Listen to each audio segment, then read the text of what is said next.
The next point I want to talk about is Josef Kor. He will speak about organized crime of government and human rights abuse toward Turkmens in Iran.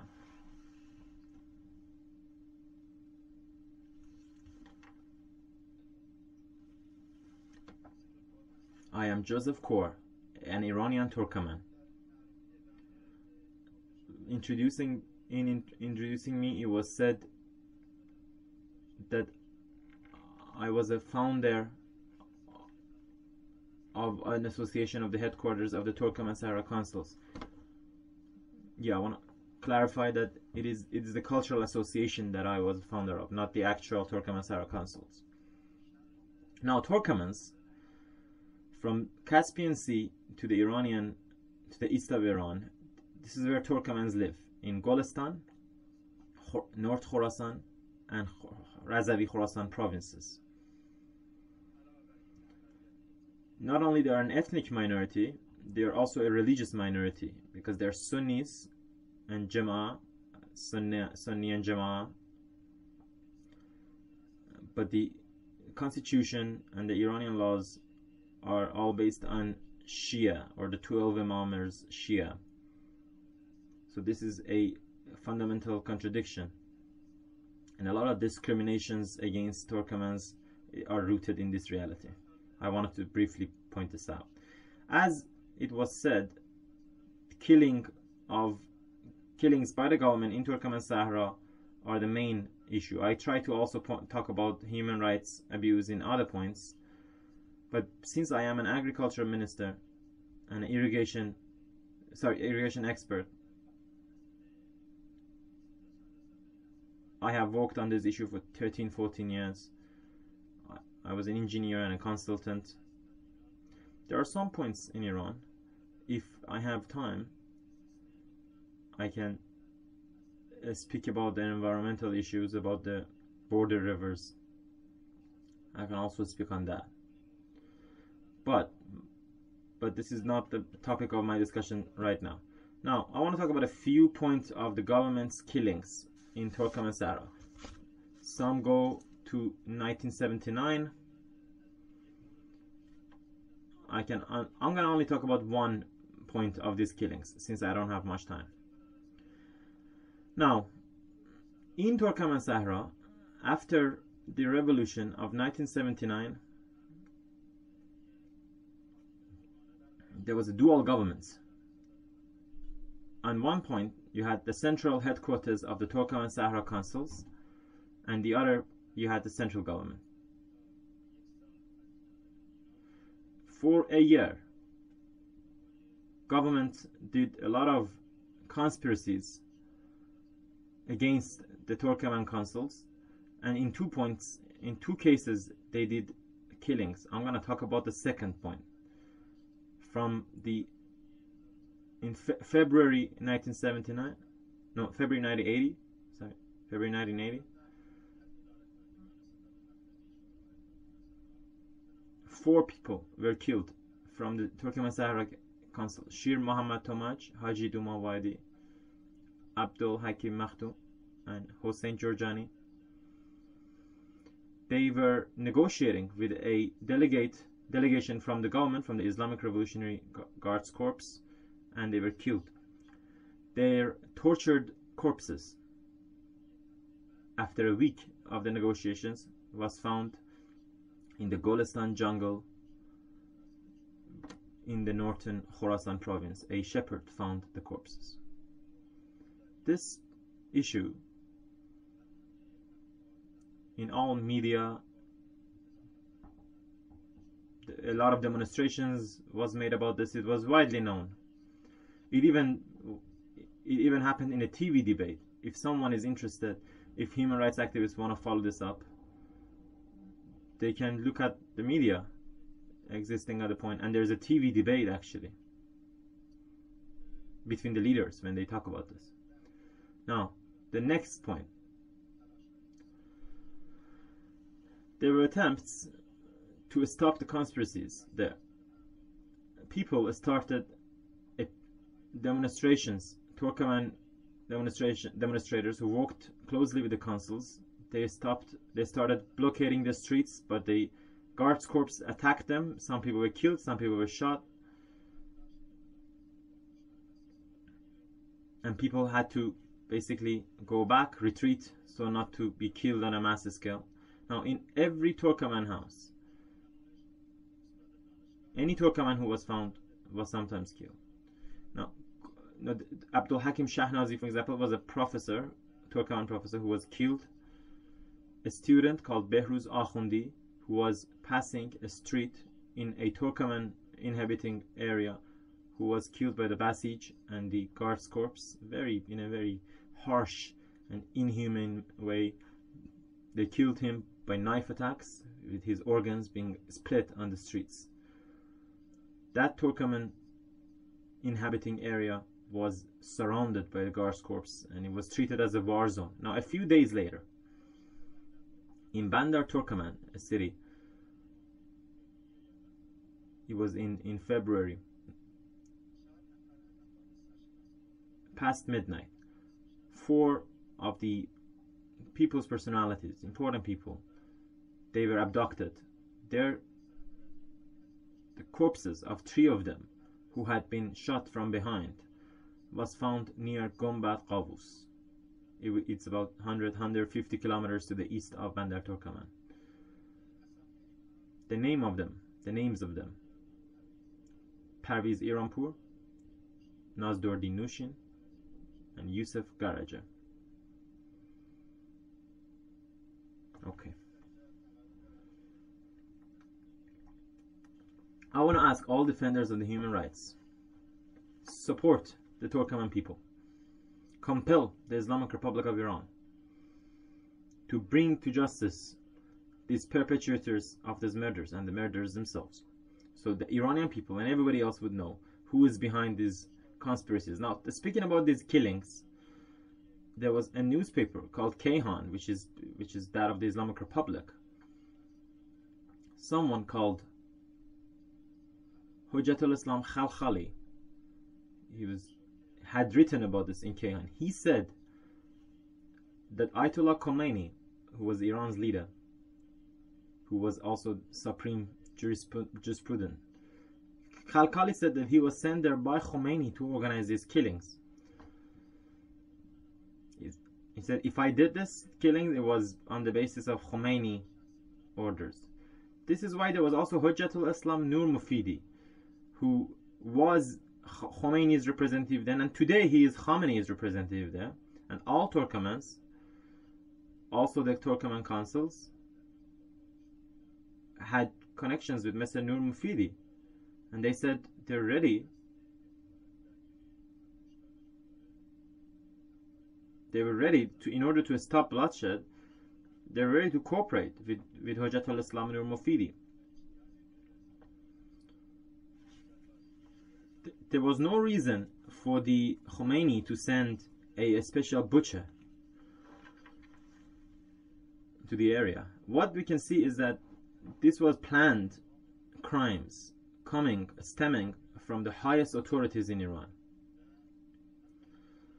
And I want to say to all, especially to those who are active under the name Iran Tribune, please, we have to follow up the organized killings by the criminal centers of the Islamic Republic. Let's start it from Turkmen Sahra. We usually only start looking at it from 1988.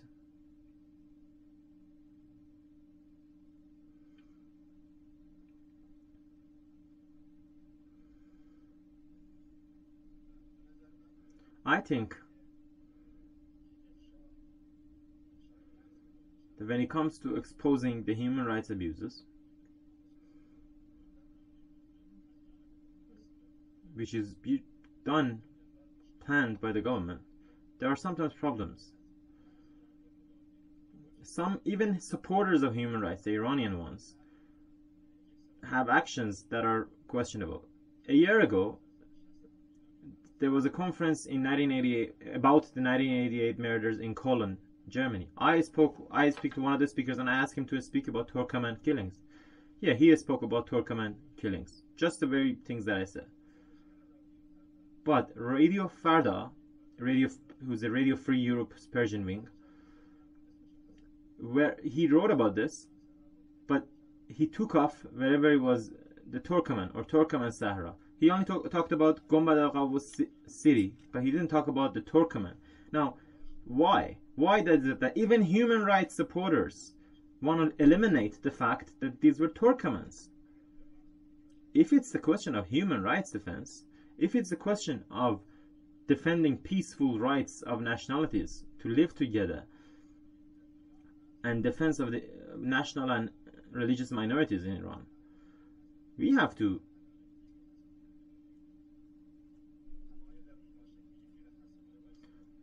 we shouldn't want to eliminate anybody.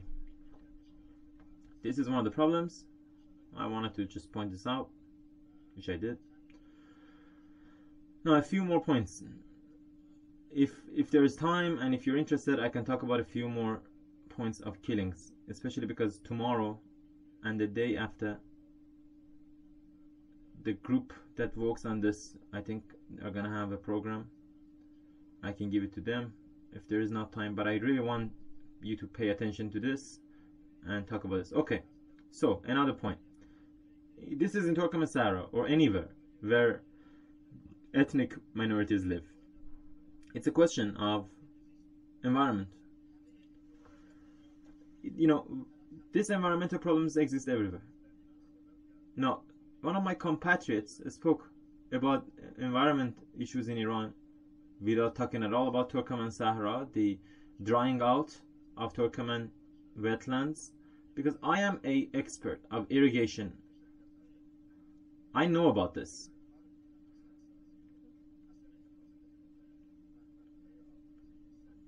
Now it's a question of building dams.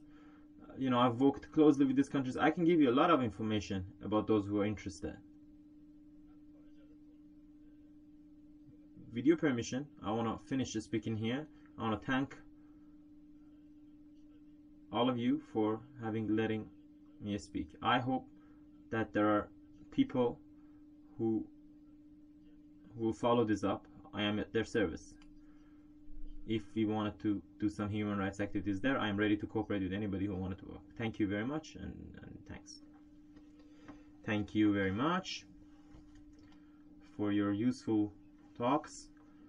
I am also hoping, we are also all hoping that there will be more attention paid to the Turkmen issues, and we'll definitely use your expertise more on this specific water and land problems.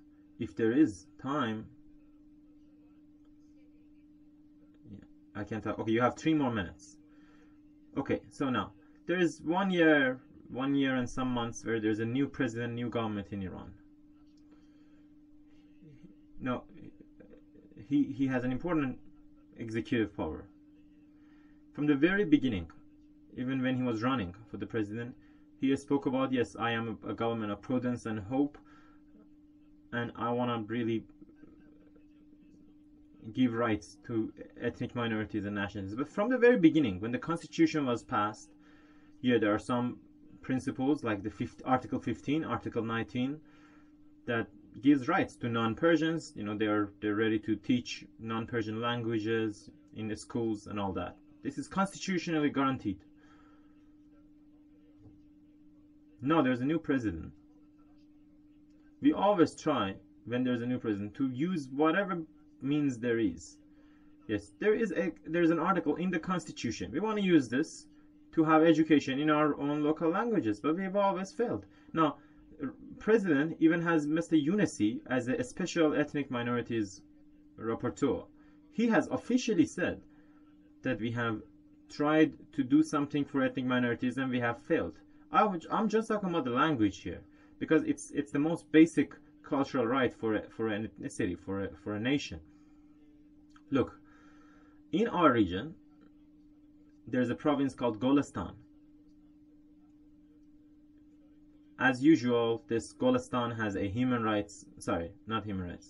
an educational authority department.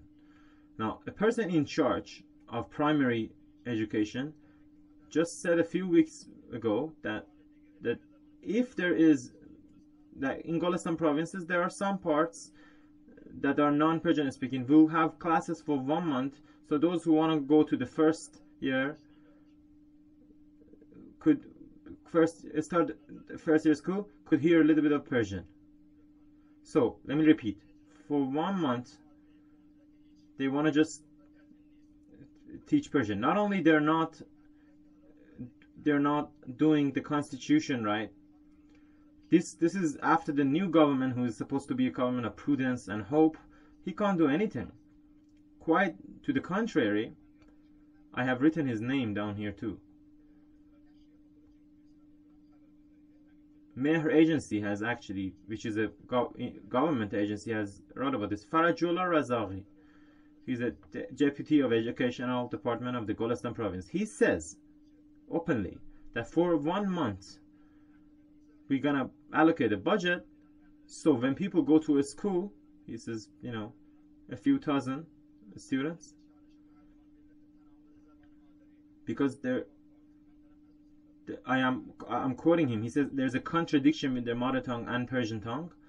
They wanna get them for 1 month who hasn't heard any Persian in their homes or within Turkmens.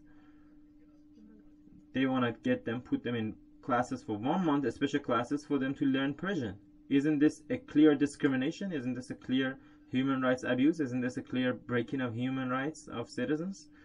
I want to thank you once more for you to having listened to me, and I want to ask human rights defenders to pay attention to these facts.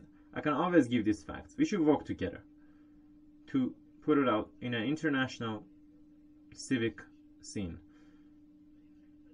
And these catastrophes are only one of the few. Now, the science technology has so much progress.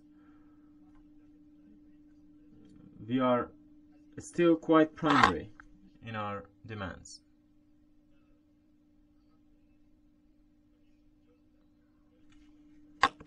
This is nothing but catastrophe for that country and for that society. Thank you. Thank you very much.